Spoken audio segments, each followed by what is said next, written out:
Praise the lord. ప్రభైన యేసుక్రీస్తు నామమున ఈ కార్యక్రమంను వీక్షిస్తున్న మీ అందరికీ శుభములు తెలియజేస్తున్నాను. విజన్ క్యూటీ ఫెలోషిప్ వారి యేసుతో ఏకాంత సమయం ఈ క్వైట్ టైం కార్యక్రమంకు మిమ్మల్ని ప్రేమతో ఆహ్వానిస్తున్నాను. ప్రతిదినము దేవుని వాక్యాన్ని ధ్యానం చేయడానికి దేవుడు మనకు కృప చూపిస్తున్నాడు. అనుదిన వాక్య ధ్యానం వల్ల మన ఆత్మీయ జీవితంలో మనం బలపడటకై దేవుడు కృప చూపిస్తున్నాడని నమ్ముతూ ఉంటున్నాను.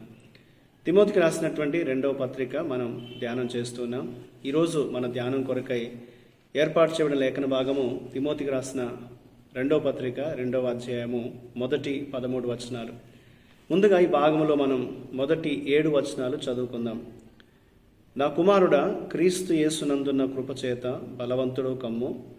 నీవు అనేక సాక్షుల ఎదుట నా వలన వినిన సంగతులను ఇతరులకును బోధించుటకు సామర్థ్యం గల నమ్మకమైన మనుషులకు అప్పగింపము. క్రీస్తు యేసు యొక్క మంచి సైనికుని వలె నాతో కూడా శ్రమను అనుభవించుము. సైనికుడెవడును యుద్ధమునకు పోవునప్పుడు తన్ను దండులో చేర్చుకొనిన వారిని సంతోషపెట్టవలనని ఈ జీవన వ్యాపారంలో చిక్కుకొనడు. మరియు జట్టి అయిన వాడు పోరాడినప్పుడు నియమ ప్రకారం పోరాడకుంటే వానికి కిరీటం దొరకదు. పాటుపడిన వ్యవసాయకుడే మొదట ఫలములలో పాలు పుచ్చుకొనవలసిన వాడు. నేను చెప్పు మాటలు ఆలోచించుకొనుము.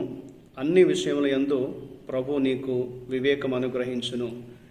ఈనాటి లేఖన భాగం ఆధారంగా మనం ఏర్పాటు చేసుకున్న అంశం ఏదనగా శ్రమ మహిమకు మార్గం, suffering the road to glory.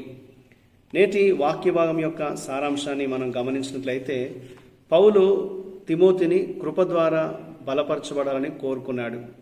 తద్వారా అతను సువార్త కారణంగా ఎదుర్కొనేటువంటి శ్రమకు వ్యతిరేకంగా నిలబడి దాన్ని తట్టుకోగలడని తెలియజేశాడు. దేవుని కృపను మనం పొందుకున్నప్పుడు ఆ కృప ద్వారా మనం బలపరచబడగలుగుతాము. దాన్ని బట్టి మనకు ఎదురయ్యేటువంటి కష్టాల్ని మనం తట్టుకోగలుగుతామని ఈ లేఖనంలో పౌలు తెలియజేస్తున్నాడు. పౌలు తిమోతికి కొన్ని విషయాలు జ్ఞాపకం చేస్తున్నాడు. సైనికుని వలె స్వీయ క్రమశిక్షణ కలిగి ఉండాలని, క్రీడాకారుని యొక్క పట్టుదల, రైతు యొక్క శ్రద్ధ కలిగి ఉండాలని తెలియజేస్తున్నాడు. ఈ సత్యాన్ని ప్రతిబింబించే ఇద్దరి మాదిరి జీవితాలను పౌలు ఇక్కడ ప్రస్తావిస్తున్నాడు.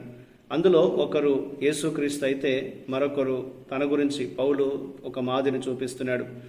యేసు ప్రభు ఆయన బాధలు అనుభవించి ఎన్నో శ్రమలు పడి మరణాన్ని జయించి తిరిగి లేచాడు. అందుకని శ్రమకు భరించడానికి, సహించడానికి యేసును మాదిరిగా పెట్టుకోవాలని పౌలు తిమోతికి తెలియజేస్తున్నాడు. అలాగే రెండవదిగా పౌలు తన జీవితాన్ని మాదిరిగా అనుసరించాలని తిమోతికి జ్ఞాపకం చేస్తున్నాడు.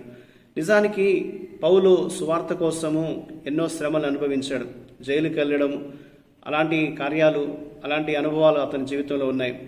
అయితే పౌలు జైలుకి వెళ్ళడం వల్ల దేవుని సువార్త, దేవుని వాక్యం వ్యాప్తి చెందింది. కాబట్టి మనం బాధలు అనుభవించినప్పుడు బాధలను సహించిన వారికి మహిమాన్వితమైనటువంటి బహుమతిని మనం పొందుతామని క్రీస్తు మనకు హామీ ఇస్తున్నాడని పౌలు తిమోతికి గుర్తు చేస్తున్నాడు. కాబట్టి ఎటువంటి శ్రమలు వచ్చినా వాటికి బెదరక దేవుని కొరకు నిలవాలని పౌలు తిమోతికి జ్ఞాపకం చేస్తున్నాడు. ఎందుకంటే ఈ శ్రమలే మహిమకు మార్గంగా ఉంటాయని జ్ఞాపకం చేస్తున్నాడు. ఈ యొక్క లేఖన భాగంలో యేసు ఎవరు అని మనం గమనిస్తే 13వ వచనం, యేసు తనను విశ్వసించే వారికి తన వాగ్దానాలను ఖచ్చితంగా నెరవేరుస్తాడు. తన యందు నమ్మకం ఉంచిన వారి పట్ల దేవుడు తప్పకుండా తన వాగ్దానాన్ని నిలబెట్టుకుంటాడని పౌలు ఈ యొక్క వచనంలో తెలియజేస్తున్నాడు. తన స్వభావాన్ని కాదనలేని దేవుని విశ్వసనీయత పౌలు మరియు తిమోతిల బలానికి మూలమని ఇందులో మనం తెలుసుకోవాలి. ఈనాడు కూడా సువార్త నిమిత్తము మనము బాధలు అనుభవిస్తున్నప్పుడు మన సామర్థ్యానికి కూడా దేవుని విశ్వాసతే ఆధారం అనే సత్యాన్ని మనం గుర్తించాలని దేవుడు మనకి లేఖనం ద్వారా జ్ఞాపకం చేస్తున్నాడు. మనం బలం పొందుకొని నిలబడడానికి దేవుని యొక్క నమ్మకత్వం మనము ఆధారంగా చేసుకోవాలని పౌలు ఈ లేఖనంలో తెలియజేస్తున్నాడు. ఇందులో మనం నేర్చుకునే పాఠం మనం గమనించినట్లయితే సువార్తలో కొనసాగాలని కోరుకునే వారికి విశ్వసనీయత అనేది తప్పనిసరిగా ఉండవలసిన లక్షణం. 2వ వచనంలో పౌలు తిమోతికి ఇస్తున్నటువంటి సూచన ఏంటంటే దేవుడు తనను వెంబడించినటువంటి నమ్మకమైన స్త్రీ పురుషుల ద్వారా ఈ సువార్తను అందించాడు కనుక అలాగే ఇతరులకు ఈ యొక్క బాధ్యతను అప్పగించాలని పౌలు తిమోతికి సూచిస్తున్నాడు. తిమోతిని ప్రోత్సహిస్తున్నాడు. సువార్తను పంచుకోమని, ఇతరులకు నమ్మకంగా ప్రోత్సహించాలని, ఈ యొక్క పనిని ఇతరులకు అప్పగించే బాధ్యత మనం తీసుకోవాలని జ్ఞాపకం చేస్తున్నాడు. కాబట్టి మనము ఈ యొక్క సువార్త పనిలో నమ్మకమైన వారిని, సామర్థ్యం గల వారిని ఎన్నుకొని వారిని ప్రోత్సహిస్తున్నామా లేదా అనేది ఒకసారి మనం పరీక్షించుకోవాలి. సువార్త వ్యాప్తిని నిరోధించడానికి ఉదాసీనతను లేదా బద్ధకాన్ని మనం ఎన్నడూ కూడా అనుమతించవద్దు.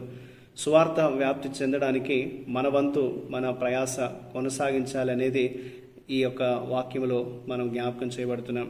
కాబట్టి మన అనుదిన జీవితంలో దేవుడు మనల్ని ఎలాంటి పరిస్థితుల గుండా నడిపించినప్పటికీ దేవునిపైన ఆయన విశ్వాస్యత, ఆయన నమ్మకత్వం పైన మన సంపూర్ణమైనటువంటి విశ్వాసాన్ని నుంచి మన అనుదిన జీవితంలో ముందుకు సాగాలనేది దేవుడు మనకి లేఖనం ద్వారా జ్ఞాపకం చేస్తున్నాడు.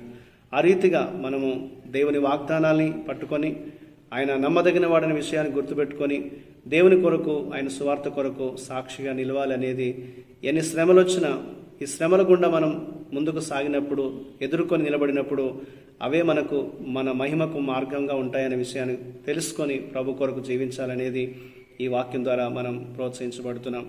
అటువంటి ఆలోచనతో దేవుడు మనం నడిపించినట్లుగా మనం దేవుని ప్రార్థిస్తాం.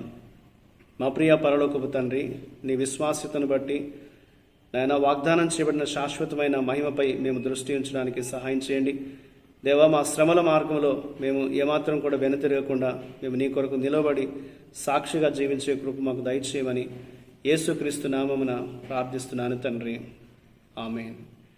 ప్రియులారా, మీరు సమయం తీసుకొని ఈ యొక్క వాక్య ధ్యానాన్ని విన్నందుకు మీకు ప్రత్యేక వందనాలు. ప్రతిరోజు మీకు అందించబడుతున్న ఈ అనుదిన ధ్యానాలు మీకు దీవెనకరంగా ఉన్నట్లయితే మీ యొక్క అనుభవాల్ని మాతో పంచుకోవాలని కోరుతున్నాను. ప్రభు కృప మనందరికీ నిత్యము తోడయుండి కాపాడునుగాక.